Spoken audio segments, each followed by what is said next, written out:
Kapagpalang araw po sa inyong lahat. Ito na po muli si Maestro Virgo Uson as Commander sa Tunang Stop ng lahat sa pangkalatan upang magbigay ng mensahe sa lahat ng naririyan.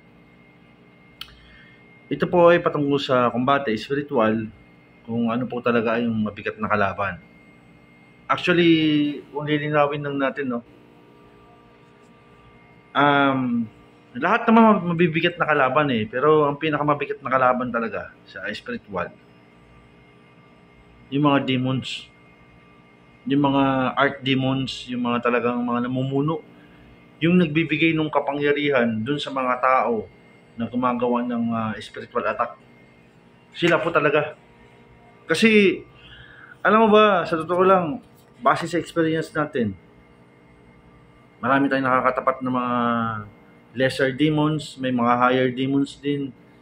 Talagang may mga baluti din talaga. Kung titignan mo talaga sila, minsan may mga diamante pa talaga, may mga high rank talaga, kumbaga sa hierarchy ng mga demons, matataas tong mga to. Kumbaga, kaya nila lahat ng, may mga access sila sa lahat talaga. Yun ang nakakapag-ano lang doon, sad part ba, sabi ko nga talagang obstacle ng isang manggagamot, yung makatapat ka talaga ng mga matataas na high ranking demons. Kasi, para sa akin lang, hindi yung mga mangko, hindi yung mga mamba, hindi yung mga wangwang, hindi sila hindi talaga yun Yung mismo nagbibigay ng kapangyarihan doon, yung mismo nag-uudyok, nag-uutos, na gawin mo to, tanggapin mo to, pasukin mo to. They are the one who was giving the power, sabi nga, the evil power, to deliberate their wicked things. Yun talaga, yung mismong At saka matitindi po, sabi ko sa mga baguhan dyan, hindi sa tinatakot ko kayo. Ang gamot ng spiritual po, hindi ito nakabase lang, sabi nga, na tungkol lang sa mga mangko, mamba. Pag nakatapat ka ng ganun, para bang masayang-masaya na yung isang kombatero, hindi siya ganun, hindi po ganun. Iba ang labanan na tunay na laban talaga, sabi ko, pag nakatapat mo talaga yung mga high rank, mga sa hierarchy nila, yung tinatawag nilang, kung sa definition kasi, yung tinatawag nilang mga archangels, ito naman may mga archdemons. Kaya sabi nga, kung sa tibay ng labanan, dito mo makikita talaga na may mga katapat din yung mga archangels, may mga archdemons din. At yun ang nakakatakot doon. Sabi nga nila na kapag halimbawa ang isang baguhan pa lang, kaya ingat din kayo sa mga baguhan na kung hindi nyo kaya ang laban, connect kayo sa mga mas nakakataas sa spiritual na, aminin natin, sabi nga nila, sa level ng antas ng spiritual, meron talagang level naman. Kung sa mga demons nga, may mga type 1, type 2, type 3 demons, may mga iba't ibang klase, may mga depende yan, sabi ko. Nabanggit nga natin tungkol sa mga namumuno dyan. At yun na nakakaano doon. Kasi yung iba, wala silang malay, wala silang kamalay-malay sa mga ganyang bagay. Minsan nalure na sila ng mga kalaban. Kumbaga, dahil naging miserable yung kanilang buhay, sige, saktan mo si ganito. Pero yung tao na yun, nang siya, nang gawa siya ng sakit, binulungan, inudyokan. Not, hindi yung sa personal choice niya, kasi nga nangyari. Na siya na sobrang devastated yung buhay niya, ganito ganon. May pagsubok na dumating. Kaya nga pagsubok talaga, hindi talaga naman pagsubok. Sabi niya, sa pagnanasa, sa katakawan, sa kayamanan, sabi nga nila, sa mga iba't ibang mga pagsubok, sa inggit, sobrang pagkagalit, sobrang basta marami, iba-ibang klase. Kaya kung uriin nyo, sabi ko nga, ang pinakamabigat na kalaban talaga, yung hindi yung mga gumagawa na nasabi mo na binigyan ng evil power, hindi sila Ang pinakamatinding kalaban sa spiritual, yung mga nag-uutos. Ayan. So malinaw na malinaw, meron pala Maestro Virgo nag-uutos. Hindi lang pala yung mga mangkumamba, hindi pala yun. Hindi lang yun. Hindi lang po yun. At yung ibang mga sabi nga nila na mga lumabas din, sabi nga ng mga matitindi rin, yung talagang may mga power din sa iba't ibang lugar. Sa lupa, sa tubig, sa hangin, sa apoy, sa iba't ibang sulok. Yung tinatawag nila mga demigods. Yan. Isa pa yan mga yan. Sabi nga yun talagang ang kalinawan sa mga ganyang bagay na talagang sila yung nagbibigay ng power, sila yung nagbibigay ng nag-uutos sila. Kaya sabi nga talagang ang mga kalaban natin dito ay hindi mga tao. Sila ay mga lumilipad, sila ay may kakayahang hindi pangkaraniwan, may mga kapangyarihan. Yan po ang kalaban natin. Yan po, real talk talaga yan. Sabihin ko na sa inyo totoo, ang mga kalaban natin malalakas din talaga. Kaya sa mga baguhan pa lang sa spiritual, o nagtatangka pa lang na pasukan ng spiritual, pag-isipan nyo rin, sabi ko nga, hindi rin basta-basta. At base sa aking personal experience, hindi pa yung mangko, hindi pa yung mambay, hindi pa yung ibang mga aswang ang matitinding mga kalaban. Hindi. Dahil sabi ko nga sa Chronicles ng Satorian, sa Chronicles of Spiritual Warfare namin, ang pinakamatinding nakakalaban namin talaga, mga Infernales. Hindi pa yung mga lower Infernales, hindi pa yung mga lower demons, yung mga lesser demons, hindi pa yun. May mas matitindi pa doon. Na tipong sabi ko nga, pag tumayo talagang, maalala nyo ba yung labanan doon sa nakaraan sa na kwento namin sa inyo tungkol doon sa astral na laban din, doon sa may lugar ng mama nila Kambal.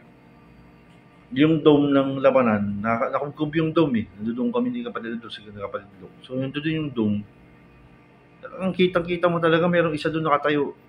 1 metro lang ang layo niya doon sa dome ng spiritual dome. Kasi kung makadikit ka doon kahit 1 metro lang, pagkalabang ka talaga, malakas ang presensya ng lakas ng kalaban. Pwedeng masunog yung demon.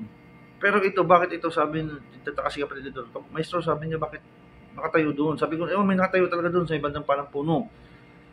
Tapos sabi niya, bakit hindi man lang nasusugatan, hindi man lang siya na susunog ko naman. Sabi ko, mataas na antas yan, mataas na uri yan. At siya yung nagmamando. Siya yung nagmamando na pasok doon sa loob, pasok doon sa loob. Siya yung nagmumustra na pumasok sa loob. Palang itsura niya, nakaitim siya na damit, tapos mahabang buhok niya. Grabe, sabi ko nga sa iyo sa inyo, sa lahat ng mga naririyan. Pero nung tinitignan ko siya, hindi rin ako natinag, hindi naman ako natatakot sa kanya. Tinitignan ko lang din. Pang ginagawa namin ni kapatid Doc, iniisa-isa namin yung talagang pinaulanan ng mga sandata rin para matapos yung laban. Ang digmaan talaga, sabi ko nga sa'yo, maraming nakahandusay sa loob ng dome sa lugar ng labanan. Ang lang doon, naging palisipan sa amin yung isang nilalang doon sa may bandang dulo, malapit sa may isang puno na nakatumba pa gano'n. Hindi siya tumitinag, nakatayo lang siya at nakatanaw sa amin. Tapos ang naririnig ko yung sinasabi niya Ang sinasabi nung higher demons na yun, na pinaka-general nila doon. Kakaiba to, sabi niya. Sino tong mga nilalang na ito? Itong tatlo na ito. Hindi pa tayo nakakaharap ng ganitong klase ng mga nilalang. Nilalang kasi tawag nila sa amin Mauri na mga nilalang na hindi pangkaraniwan. Bakit nakubkob yung lugar natin? Bakit ganun? Sabi na nakarami ang kanilang mga sandata. At yung mga tauhan natin ay nakahandusay doon, walang magawa. At hindi tayo makapasok sa napakalaking dome na ito. Hindi sila makapasok sa dome kasi spiritual dome yun. Kahit sabihin mo ng mataas ang antas niya, hindi niya pwedeng ipasok yung kamay niya doon. Kasi nung nakubkob na yung dome, hindi basta-basta. Tatamaan din siya. Saka pag nahigop siya sa loob ng dome, kasi yung dome kasi nang hihigop yun, pwede rin siyang mahigop Maliban na lang kung mayroon din siyang shield. Assuming, imagine niyo na lang may dome, tapos yung kalaban na general demons, nasa loob siya ng isang bola na itim, na nandoon siya sa loob na kaya hindi siya matamaan din ng kakayahan ng dome. Kasi nga, siyempre sabi nga sa totoo lang, kinasiyahan din naman ng kasamaan sa mundong ibabaw. Pero siyempre nagulantang siya. At nag-usap-usap sila, pupulong-pulong sila ng mga kalaban na yan, na bakit may mga katulad namin na nagmi-mission na gano'n na hindi pangkaraniwan din ng kakayahan. At iniisip nila ngayon paano gagawin kasi marami na sa tao nila nalagas. Marami na sa mga tauhan nila nalagas talaga. Talagang Sobra silang nabawasan. At yung mga klase ng mga matataas na antas ng mga general demons na yun, iba pa yung ano, iba pa yung namuno ng mga prinsipe ng mga demons, iba pa yun. Iba pa yun. Yan, mga general pa lang yun. Imagine niyo mga kapatid, no? Ibig mo sabihin, Maestro Virgo, maraming matitindi pa. Sa hierarchy naman ng mga demonology, sa kung buriin mo yan, may mas matataas pa dyan. Yung mga prinsipe ng mga demons, may mga general pa yan, may mga lieutenant pa yan, may... Sabi mo nga sa battlefield nga, sa warfare, may mga lesser demons pa. Iba-iba. Magugulat kayo, sabi ko nga sa inyo. Talagang may namumuno, may nagbibigay ng kapangyarihan, may nambubulong, merong ipinansasalag nila. May nakalaban kami, sabi ko nga sa iyo, sa Combate Spiritual Ang kunat, napakakunat. Alam mong ginagawa nung kalaban? Kapag gigilitan siya, ang ginagawa niya, nilalagay niya 100 demonyo, ilalagay niya sa leeg niya para pag pinugot yung leeg niya, pinutol, yun ang matatamaan. Sabi ko, kahit ilang beses, sige, berahin mo, sabi ko, talagang gilitan mo yan, hanggang sa maubos yan. Tsatsagain mo nga lang talaga. Kasi kahit napakakunat niyan, matatagpas mo yan, isa-isahin mo yan, talagang hanggang sa maubos siya. Pero nung lupay-pay na siya, wala na talaga siya kumbaga para bang nanghahagilap ng mga tauhan niya, ilagay sa leeg niya. Nanghahagilap ng mga lesser demons, ilalagay niya sa leeg niya para hindi siya maputulan. Pero hindi naman nangangahulugan na sasabihin na mahina pala yung kakayahan niyo. Hindi sa ganoon. Yun ang realidad talaga. At merong mga high rank demons, sabi nga na talagang mga general na mga demonyo, may mga baluti na hindi mo pwedeng gilitan agad. Kailangan wasakin mo muna yung baluti nila. Ganun katindi, sabi ko nga sa'yo. Kung ang mga archangels may mga baluti yan, eto may mga baluti din ito. May mga shield din sila. Sabi ko, matitindi, may mga sandata rin. Kaya, kung uriin mo sa spiritual na katayuan, may lakas din silang taglay, hindi matatawaran din talaga. At nakakagulat lang, sabi ko nga na, kung kayo ay baguhan at maka-encounter kayo, baka mataranta kayo. Meron isang kaibigan tayo na kumonekta sa isang kapatid. Busy kasi ako that time. Shoutout kay kapatid Ruel at kay kapatid Gadianado. So, Impernalis yung nakatapat ni kapatid Ruel that time. Ang nangyari, hindi siya, kumonekta na lang siya kay kapatid Gadianado kasi busy rin ako. Wala ako sa trabaho yata ako noon that time. Pero kung nandoon din ako na hindi ako busy, talagang tutulungan ko siya. Kasi nangyari, meron kaming labanan ni kapatid Roel din na napasama ako doon kasi tinawagan niya ako. Nakakonekta agad ako. Kaya tinapos namin yung labanan na yun. Yan nga lang sabi ko talaga minsan, nagkakabulagaan. Minsan nabubulaga rin yung ibang mga baguhan sa manggagamot. So kailangan pagtibayan yung sarili nyo, ingatan nyo rin talaga. Saka tinatawanan. Kaya sabi ko, ako nung time na yun, nung napasampa doon sa taga Bicol, sinabi ko doon sa kalaban, kasi cut yung video na yun diba sinabi ko nga sa inyo, unang napasampa talaga doon yung Impernalis.